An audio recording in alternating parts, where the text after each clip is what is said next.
Olá, pessoal, a paz do Senhor Jesus. Completaremos com a aula de hoje o nosso primeiro ciclo de aulas online. Quero que saibam que foi um sucesso e um prazer trabalhar com vocês. Aquele aluno que conseguiu completar as 9 aulas receberá na igreja o seu certificado. Após a entrega, daremos início a mais um ciclo e quero te dizer que eu conto sempre com a sua participação. Dito isto, hoje em nossa aula eu quero falar sobre a igreja na sua dimensão comunitária. Primeiro, é importante entender que a igreja ela é una, e já falamos sobre esse assunto. Ou seja, não pode haver divisão no corpo. Está lá em 1 Coríntios capítulo 12, versículo 12. Isso significa que devemos evitar os partidarismos, as preferências e os exclusivismos, se quisermos preservar a unidade da igreja local. Paulo compara a igreja ao corpo humano e deixa bem claro que uma igreja verdadeiramente cristã, ela é unida. Jesus também disse que um reino dividido não subsistirá. Está lá em Mateus capítulo 12, versículo 25. Anota aí. O diabo, ele tenta dividir a igreja por meio de perseguições e de divisões. Por isso, devemos estar atentos e evitar qualquer tipo de divisão. Efésios capítulo 4, versículo 3. Para manter a união da igreja local, é importante que todos os membros sejam participativos e engajados. Devemos trabalhar juntos em prol do bem comum e ter em mente que somos todos irmãos em Cristo Jesus. Já no segundo ponto, vamos falar sobre um assunto muito importante na vida da igreja, a unidade. Paulo, em sua carta aos Filipenses, expressou seu desejo de que todos os membros da igreja tivessem o mesmo amor, o mesmo ânimo e sentissem uma mesma coisa. Filipenses capítulo 2, versículo 2. E isso não é só para aquela igreja, mas para todas as igrejas na face da terra.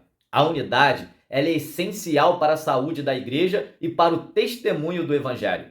Quando estamos unidos, somos mais fortes e podemos alcançar mais pessoas com a mensagem de Cristo. Mas como podemos alcançar essa unidade? Em primeiro lugar, precisamos ter humildade. Não podemos pensar que somos melhores do que os outros, ou que as nossas opiniões são as únicas corretas. Precisamos estar dispostos a ouvir e aprender com os outros. Em segundo lugar, precisamos perdoar uns aos outros. Não podemos guardar ressentimentos ou mágoas. Devemos seguir o exemplo de Cristo, que nos perdoou mesmo quando nós não merecíamos.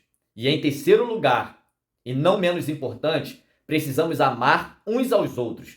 O amor é o vínculo da unidade. Quando amamos uns aos outros, estamos dispostos a servir e ajudar ao próximo. Como é bom falar das coisas de Deus. Passa tão rápido, já vamos para o terceiro e último ponto. Vamos falar sobre a diversidade na unidade. Sabia que isso é algo que Jesus desejava para os seus discípulos? Sabia não? Então vamos lá. Na Bíblia, em João capítulo 17, ele fala sobre isso. Essa unidade não é uniformidade, ou seja, não precisamos ser todos iguais. Somos diferentes, temos personalidades distintas e maneiras diferentes de fazer as coisas. Mas mesmo assim, podemos ser um só em Cristo Jesus. Isso é que os teólogos chamam de unidade de essência. É como a Trindade, onde o Pai, o Filho e o Espírito Santo são pessoas diferentes, mas possuem a mesma essência e um único propósito. E nós cristãos devemos buscar essa mesma unidade. Não importa se somos negros, brancos, amarelos, altos, baixos, magros, gordos. O importante é que somos filhos de Deus e estamos juntos em Cristo Jesus buscando o mesmo alvo.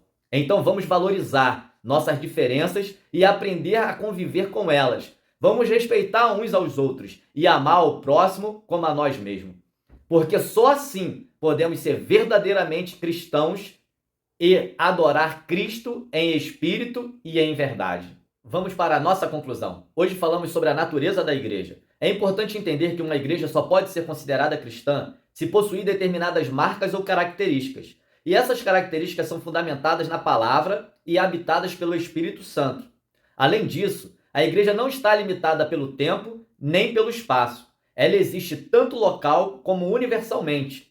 E o mais importante é entendermos que ela é para todo o sempre. Então, quando procuramos uma igreja para frequentar, devemos buscar aquelas que possuem essas características e que estão fundamentadas na palavra de Deus. E lembre-se, a igreja não é feita apenas por tijolos ou instituições, mas sim de pessoas. Nós somos a igreja. Portanto, devemos sempre buscar estar em comunhão com os nossos irmãos em Cristo Jesus e buscar crescer juntos na fé.